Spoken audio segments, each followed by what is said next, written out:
So look, again, one of the things that has been discussed on, again, many levels and thing is, in fact, the silence, right? Whether it's on Padmavati, whether it's on Harris's, bar a few voices who, we can always count on to sort of come out. Do you feel that silence itself is, in fact, what has led to Padmavati and the extent of it? Yeah, of course. So. I mean, I think that two, for me, they're actually two slightly separate things. I think the Padmavati thing is a case of, I mean, I'm sorry, but I think it's a case of a controversy that has been constructed and then been allowed to fester and kind of now take on this really bizarre dimension.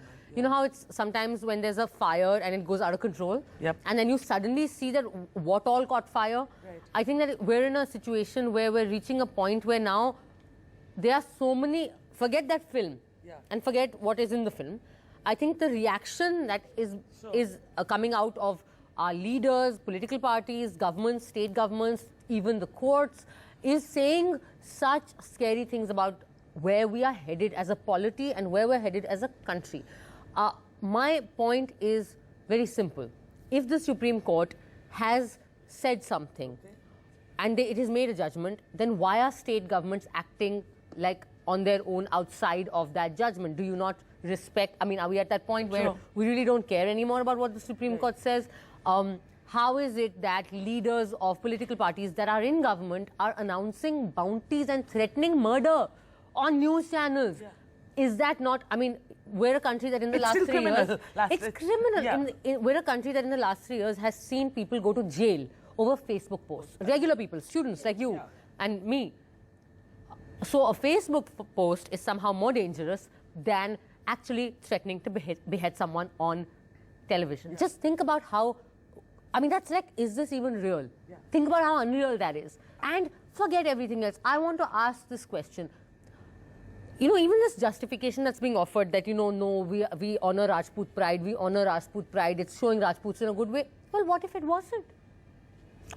Thank you, yes. So what? I mean, is it... It is fictional. Yeah, it is the right of an artist, a creative person, a director, to take any stand they want on a subject that they're making. You can discuss it, you can debate it. I'm completely okay with people within their democratic space in a non-violent, lawful way protesting. Yes. Okay?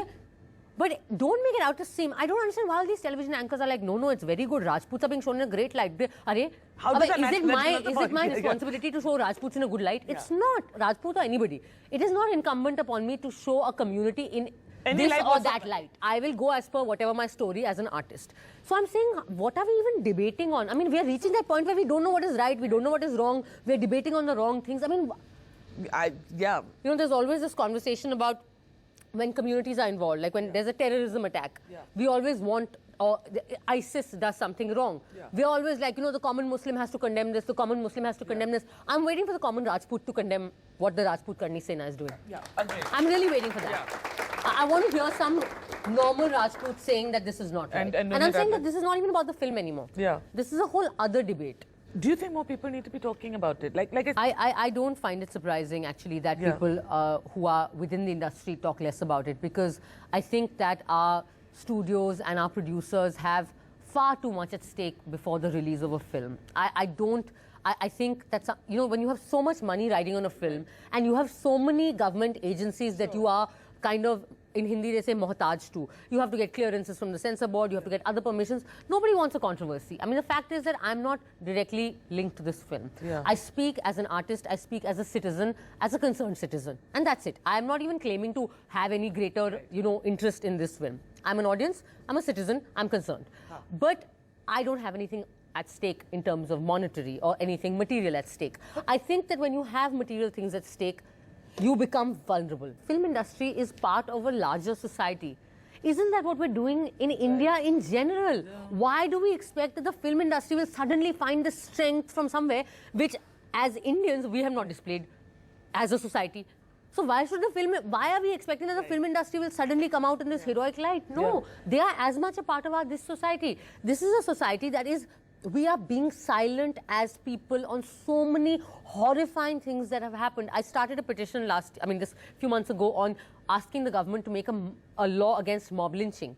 to qualify, to actually have a law, because it's a hate crime. Yep. It's not like any general murder. Agreed. It's a different kind of crime. Now, but you know, we find that there is so much silence around that issue. As people, it's happening between us, right? So then why are we expecting the film industry will suddenly get the superhuman powers and suddenly become like these fighters? You have to have a supportive environment for people to actually stand up and say things. I'm saying generally. If you don't have that, then you'll find very few voices. And that is very scary, because then you're talking about a society that is scared.